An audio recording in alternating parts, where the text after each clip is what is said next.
In this video, I'm going to show you how you can download the Hytale launcher.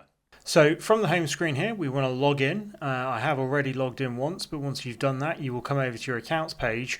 Do be aware that you do need to have pre-purchased the game in order to be able to download it. If you haven't pre-purchased it, we have done a video on that. You just click the link up here and follow the instructions there. But once you've purchased the game, you come over here to the left-hand side and press the download launcher button. That is going to bring up the download page, and then we just go ahead and download it for Windows.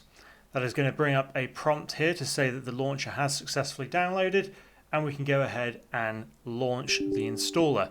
We then get prompted here to confirm that that is what we want to do, and then we're brought through to the installation process where we just click next, decide where you want it to be saved. I'm quite happy with it to just go into the C program files for me on my C drive, so I'm going to go ahead and press next, and then I'm going to go ahead and press install. That's going to go ahead and install, and once that's done we then press next and we're good to go. So I will leave that on, and if we just go ahead and press finish, we have now installed the Hytale launcher. When you press sign in, you are going to get prompted to sign in via the web browser. I signed up for Hytale using my Google account, so I'm going to go ahead and just confirm that now.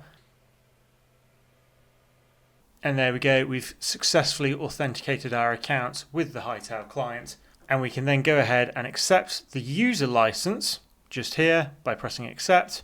And there we have it. We have now downloaded the Hytale launcher, and when the game releases on Tuesday we will be able to play it. Thanks for watching.